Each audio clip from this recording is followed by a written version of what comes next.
ওরা কি করবে সেটা ওদের ব্যাপার। বিজেপিকে মোকাবেলা করতে হবে, তৃণমূল তার মোকাবেলা করবে। আমরা প্রত্যেকটা মানুষের রাজনীতি করার স্বাধীন অধিকারের পক্ষে। কেউ বিজেপি করতে পারে, কেউ তৃণমূল করতে পারে, কেউ মুসলিম লীগ করতে পারে, কেউ কংগ্রেস করতে পারে, সিপিএম করতে পারে। প্রত্যেকটা মানুষের, যারা স্বাধীন দেশে, প্রত্যেকটা মানুষের স্বীকৃত রাজনৈতিক দলের হয়ে রাজনীতি করার, সমর্থন করার অধিকার আছে।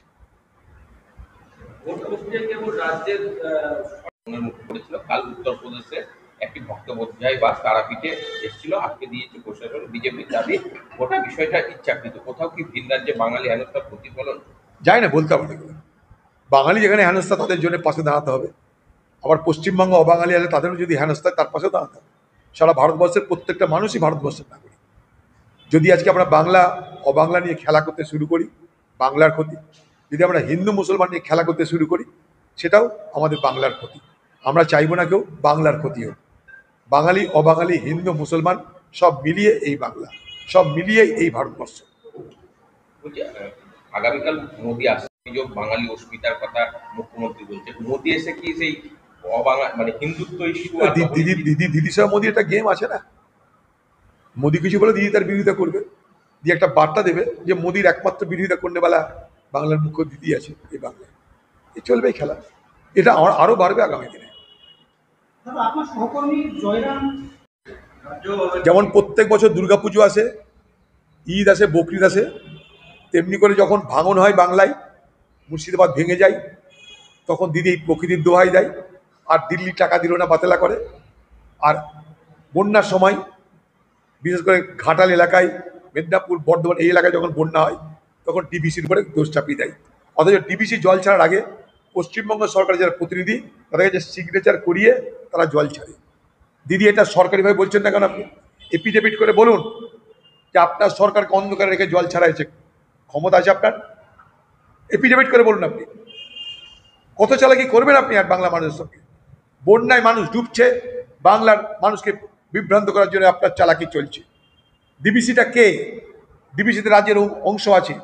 ডিবিসি একা কিছু ব্যক্তি নয়, ডিবিসি কোনো পার্টির না, ডিবিসিতে রাজ্যের অংশ আছে। পশ্চিমবঙ্গ ডিবিসির একটা স্টেক হোল্ডার। মিথ্যা কথা বলছেন আপনি। আমি তার বিরুদ্ধে হাইকোর্ট করেছি আপনার এই ধরিবাজি, এই চালাকির বিরুদ্ধে। হাইকোর্টে দ্রুত গত বছর করেছিলাম আমি, এখনো পর্যন্ত ডেট পাচ্ছি না, তার সওয়াল হচ্ছে না। যেদিন সওয়াল হবে, এই বাংলার মুখ্যমন্ত্রী আপনার মুখোশটা খুলে যাবে। চিটিংবাজি করছেন বাংলার বন্যা বানভাসী লোকদের সঙ্গে, বাংলার বানভাসী লোকদের সঙ্গে। বাংলার ভাঙনের জন্য যে মুর্শিদাবাদ, মালদার যে সমস্ত মানুষের সব কিছু হারিয়ে গেল, তাদের সঙ্গে আপনি চালাকি করছেন, চিটিংবাজি করছেন। মালদায় তৃণমূল জেলা সভাপতি কেন্দ্রীয় সরকারি কর্মচারী সামিল করতে হবে, গতকাল আইসিএতে দাবি করেছেন। কেন্দ্রীয় সরকারি কর্মচারীদের আনতে হবে, ভোট মেশিনে দখলে আনতে হবে। দেখুন, রাজ্যের যে কর্মচারী, তারা তৃণমূল সরকারের দালালি করে, এটার জন্য কোনো গবেষণার দরকার নাই। এখন নির্বাচন কমিশন তাদের নিরপেক্ষ হতে হবে। নির্বাচন কমিশন যদি নিরপেক্ষ না হয়, তাহলে স্বাভাবিক কারণে বাংলা বলে নয়, ভারতবর্ষের নির্বাচনে প্রশ্ন থাকবেই। এখন ভারতবর্ষের সমস্যা, নির্বাচন কমিশন ক্রমশ তার নিরপেক্ষতা হারিয়ে পক্ষপাতিত্ব করতে লেগে গেছে। আগামী দিনে এখানে ভারতবর্ষের গণতন্ত্রের বিপদ নেমে আসছে। এটা আমি না, বহু মানুষ, বহু বিজ্ঞ ব্যক্তি, তারাও একই কথা বলছে। কংগ্রেস এটার বিরুদ্ধেই বারবার করে তাদের আন্দোলন করছে, দাবি করছে। 15 আগস্ট পর্যন্ত যা চলছে চলুক, তৈরি করতে পেরেছে না, কোনো মেকানিজম নেই। আমি অনেক দিন ধরে বলে আসছি যে রাজ্য সরকারের নিজের উচিত একটা মন্ত্রণালয় খোলা পরিযায়ী শ্রমিকদের জন্য। কারণ আমরা কেউ জানি না যে পশ্চিমবঙ্গের কত পরিযায়ী শ্রমিক বাইরে বসবাস করে। এক, পশ্চিমবঙ্গের কত মানুষ আরব দুনিয়ায় বসবাস করে, সেখানে কাজ করতে চলে যায়, সেখানে তার ঠকবাজের পাল্লায় পড়ে, সেখানে তাদের সাজা হয়, মৃত্যু হয়, সে ডেড বডি আনার লোক খুঁজে পাওয়া যায় না। জানেন, আরব দুনিয়া যারা মারা যায়, তাদের ডেড বডি আনার জন্য সরকার কিছু ব্যবস্থা করে না, তাদের পরিবারের পাশে দাঁড়ায় না। সেখানে তারা কাজের জন্য ঠকবাজদের পাল্লায় পড়ে কখনো বিপদ হয়। একটা দুটো নয়, আরবের জেলগুলোতে সব থেকে বেশি আসামি যদি থাকে, তারা এই ভারতবর্ষ থেকে যাওয়া, বাংলা থেকে যাওয়া সেই সমস্ত পরিযায়ী শ্রমিকরা, তাদের জন্য কখনো মাথা ব্যথা করেছেন? আপনি কোভিডের সময় বলেছিলেন 53 লক্ষ পরিযায়ী শ্রমিক। কোথায় গেল সে 53 পরিযায়ী শ্রমিক? ভারতবর্ষে কত পরিযায়ী শ্রমিক বাংলা থেকে গেছে আপনার কাছে কোনো তথ্য নেই, কারণ আপনি সকলের ডাটা মেনটেন করেন, পরিযায়ী শ্রমিকদের ডাটা মেনটেন করেন না। তারা এলে প্রতিশ্রুতির ডাঁটা ধরাবেন আপনি, এই করব তাই করব এই করব, প্রতিশ্রুতির ডাঁটা ধরিয়ে তাদের জন্য আসল ডাটা করা রাখা উচিত, সেখান থেকে নিজেকে মুক্ত করেন। আর ভোটের বাজারে খুব নাটক করে ভরতবাজি করে একটা মিছিল করলেন, হয়ে গেল। এত বছর ধরে পরিযায়ী শ্রমিকরা বাইরে কেন যাচ্ছে? পরিযায়ী শ্রমিক তো আজকের সমস্যা নয়, আজকে হঠাৎ করে তো বেড়েছে কোথাও, মহারাষ্ট্রে, উড়িষ্যায়, সেখানে যাচ্ছেন না কেন আপনি?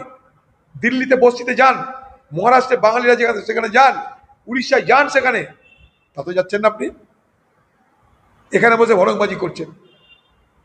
দাদা, বন্যা নিয়ে টিবিসি বনাম সবাই নেমে ফুটবল খেলতে শুরু করবো, যে যাকে পারবে গোল দেবে মাঠে, তারপর মাঠ ছাড়বে। মুখ্যমন্ত্রীর নির্দেশ স্বীকার করেও বেপরোয়াভাবে হুমায়ুনের এই বক্তব্য। হুমায়ুন এখন দিদির জানে জ্বালা হয়ে গেছে, দিদি এখন না উগলাতে পারছে না গিলতে পারছে। এই হুমায়ুনকে দিয়ে আমাকে হারানোর জন্য সাম্প্রদায়িক বিভাজনের রাজনীতি করালো। বলা হলো যে 70 ভাগ মুসলমান, 30 ভাগ হিন্দু, হিন্দুকে মেরে গঙ্গায় ভাসিয়ে দেওয়া হবে। হুমায়ুনকে দিয়ে বলালো, হুমায়ুনের মুখে বসালো, হুমায়ুনকে এটা নির্দেশ দিয়ে করালো। কিন্তু হুমায়ুন নিজে স্বইচ্ছাটা করেছে বলে আমি মনে করি না। হুমায়ুনকে দিয়ে বাংলার মুখ্যমন্ত্রী এই কাজটা করালো, এই এই একটা অন্যায় কাজ করালো শুধু অধীর চৌধুরীকে হারানোর জন্য। সে দিদি এখন হুমায়ুনকে ত্যাগ করতে পারছে না। যদি হুমায়ুনকে দল থেকে বার করে দেয়, হুমায়ুন কিন্তু সব গর্ব করে বলতে লেগে যাবে। দিদির এখানে জানার ভয় আছে, তাই দিদি হুমায়ুনকে একদম বারো করতে পারছে না, আবার রাখতেও পারছে না। তার গলার কাঁটা হয়ে গেছে হুমায়ুন। এত তৃণমূলের এত মস্তান, এত ক্ষমতাবানদের বিরুদ্ধে হুমায়ুন এইভাবে বলছে কি করে, সেটা তৃণমূলের লোকরা বেশি জানবে, দিদি এটা বেশি জানবে। অন্য কারোর জন্য দিদি তো এত খাতির করতো না এতদিন, অন্য কাউকে এতদিন দিদি অ্যালাউ করতো না, এটা হুমায়ুনকে এই বিরোধিতাটা অ্যালাউ করছে। শান্তনু সেন যে একটা ডাক্তার মানুষ, একটা শিক্ষিত মানুষ, দিদির দলের মুখপাত্র, সে সামান্য আরজি কর্মীর ছোট্ট একটা সমালোচনা করার জন্যে তার সব কিছু কেড়ে নেওয়া হবে, এমপি পদ থেকে আরম্ভ করে সব পদ। কিন্তু হুমায়ুন খোলা মঞ্চে দাঁড়িয়ে সরকারের বিরোধিতা করছে, খোলা মঞ্চে দাঁড়িয়ে তৃণমূল নেতাদের বিরোধিতা করছে। তার বিরুদ্ধে বলার ক্ষমতা, কিছু করার ক্ষমতা, অ্যাকশন নেওয়ার ক্ষমতা বাংলার মুখ্যমন্ত্রী মমতা ব্যানার্জি নেই। কারণ হুমায়ুন তার গলের কাঁটা হয়ে গেছে, তাদেরকে দিয়ে তিনি অন্যায় কাজ করিয়েছেন, সে যদি ফাঁস হয়ে যায় দিদি তাই চুপ করে আছে। কয়েকদিন আগে পটাশপুর এনএমএমএস-এর অ্যাপের কারণে যে কার্যকরী সমস্যা দেখা দিয়েছে তা নিয়ে কংগ্রেস বারবার সরকারকে সতর্ক করেছে। আপনি কি মনে করেন এই অ্যাপ বাতিল না করে বরং এর মাধ্যমে শ্রমিকদের অধিকার খর্ব করা হচ্ছে? কি বাতিল না করে? একটা অ্যাপ তৈরি করেছেন, সেই অ্যাপের মাধ্যমে শ্রমিক যারা আছেন ওই হাজিরা দিতে হবে, ডিজিটাল হাজিরা। দেখুন, ভারতবর্ষ ডিজিটাল ভারতবর্ষের দিকে যাচ্ছে, আমাদের কোনো আপত্তি নাই, কিন্তু আমরা সব তো বঞ্চনার বিরুদ্ধে। আজকে ভারতবর্ষে যারা ধরুন আদিবাসী, পিছিয়ে পড়া মানুষ, দলিত, তারা তো অ্যাপে কী করে লোড করাবে নিজেদেরকে আমার জানা নাই। ভারতবর্ষের সব মানুষের মধ্যে কি ডিজিটাল লিটারেসি এতটাই প্রবল? আমরা কি সব জানি? আমি নিজে সবটা জানি না। আমাকে যদি বলে অ্যাপ লোড করে দেবে, আমি নিজেই পারবো না। তো সেখানে ধরুন ভারতবর্ষের যা শিক্ষার হার, ভারতবর্ষের যে দারিদ্রতা, ভারতবর্ষে পিছিয়ে পড়া মানুষ, তারা হঠাৎ করে তো অ্যাপে কী করে নিজেদেরকে লোড করবে? সবাই কি ডিজিটালি লিটারেট? ডিজিটালি কি আমরা সবাই শিক্ষিত নয়? তার ডিজিটাল লিটারেসি আমাদের নেই, মোবাইল নেই, পেটে খাবার নেই, হাতে মোবাইল কোথায় থাকবে? সে মোবাইল আবার আধুনিক মোবাইল হতে হবে, এমনি তেমনি মোবাইল হবে না। সেই মোবাইল কি আদিবাসীদের, সেই মোবাইল কি পিছিয়ে পড়া মানুষের, সেই মোবাইল কি দরিদ্র মানুষের পকেটে আছে যে তাদের কাজের দরকার তারা অ্যাপে তার লোড করবে? অতএব পার্টি সঠিক কথা বলছে। বিহার মডেলকে ইস্যু করে ফের দিল্লি দখলের ডাক দিলেন, ইন্ডিয়া জোটের উল্লেখ করলেন, গতকাল সিকিমকে আক্রমণ করলে কংগ্রেসকে নীরব রেখে সে কি জাতীয় রাজনীতিতে নিজেকে বিরোধী হিসেবে প্রতিষ্ঠার চেষ্টা মমতা? কংগ্রেস নিয়ে মমতার নীরবতা রাজ্যে নতুন কোনো সংশোধনের ইঙ্গিত? কংগ্রেস মমতাকে সমালোচনা করার জন্য দিল্লি নেতাদের দরকার পড়ে না, যে আমরা কাফি। মমতার সব নাটক দিল্লির সবাই জানে, সারা ভারতবর্ষের লোক জানে। এই ইন্ডিয়া জোট কখনো সে থাকে, কখনো সে থাকে না। নিজের প্রয়োজনে ইন্ডিয়া জোটকে আহ্বান করে, আর নিজের প্রয়োজন ফুরিয়ে গেলে ইন্ডিয়া জোটের বিরোধিতা করে। এ রাহুল গান্ধীরও বিরোধিতা করেছে, সোনিয়া গান্ধীরও বিরোধিতা করেছে, কংগ্রেসের বিরোধিতা করেছে। কখনো কংগ্রেস করতাম ভাবতে ওনার নাকি লজ্জা হয়, সে মন্তব্যও করেছে। হঠাৎ করে এখানকার ভারতবর্ষের অন্যান্য জায়গায় বাঙালিদের উপরে নির্যাতন করার নামে উনি নতুন করে রাজনীতি খেলা শুরু করেছেন। একবারও কেন সেই সমস্ত পরিযায়ী শ্রমিকদের সেই সমস্ত রাজ্য যেখান থেকে তাড়ানো হয়েছে বা যারা পালিয়ে এসছে সেখানে নিয়ে যাওয়ার পুনর্বাসনের কেন তিনি দাবি করছেন না? কারণ ভারতবর্ষ একটা রাজ্য যেখানে যে কোনো প্রান্তের মানুষ যে কোনো প্রান্তে গিয়ে বসবাস করতে পারে। তো তিনি কেন সেই সমস্ত রাজ্যের মুখ্যমন্ত্রীর সাথে কথা বলে তাদেরকে পুনরায় ফেরত কেন পাঠাচ্ছেন না? বা যারা ফিরে আসছে তাদের জন্য কর্মসংস্থান, তাদের ক্ষতিপূরণের জন্য কেন তিনি দায়িত্ব নিচ্ছেন না? তিনি রাজনীতি করছেন, মিছিল করছেন, তাদের সঙ্গে দেখা করেছেন একবারও? তাদের সমস্যার কথা শুনেছেন? তাদের সমস্যা সমাধানের চেষ্টা করেছেন? আপনি না কোর্টে গেছেন, না কোনো মন্ত্রীর কাছে গেছেন। কোর্টে যাচ্ছে কে?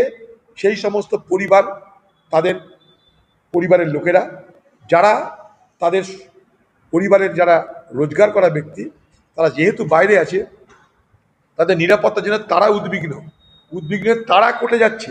সেই কোর্টের রায়ে তাদেরকে সেখান থেকে ছাড়া হচ্ছে। এখানে আপনার ভূমিকাটা কোথায়? আপনি মাঝখান থেকে সেটা নিয়ে রাজনীতি করতে নেমে গেলেন। বাঙালি করে আপনি ভড়ংবাজি করতে লেগে গেলেন।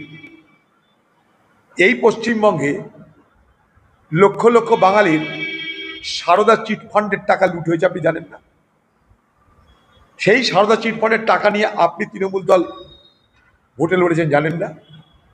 সেই সারদা চিটফান্ডের টাকায় যারা বঞ্চিত হয়েছে তাদের জন্য কখনো আন্দোলন করেছেন?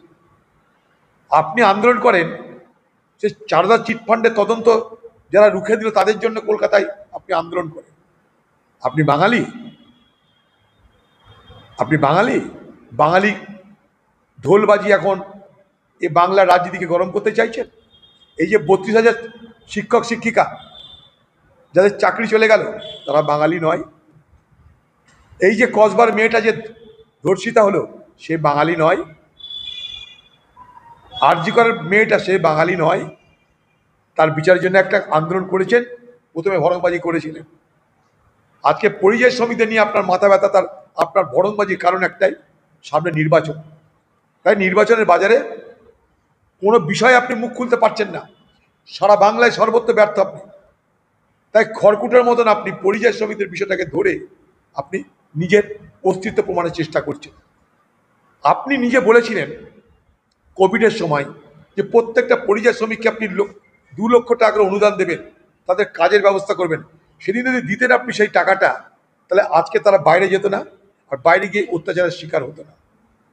আপনি এখনো বলুন পরিযায়ী শ্রমিকদেরকে, যারা পরিযায়ী শ্রমিক, যারা অত্যাচারিত, যারা থাকতে পারছে না, যাদের পালিয়ে আসতে হচ্ছে, তাদেরকে পশ্চিমবঙ্গ সরকার দেখবে, তাদের আর্থিক ক্ষতিপূরণ দেবে, তাদের কাজের ব্যবস্থা করবে।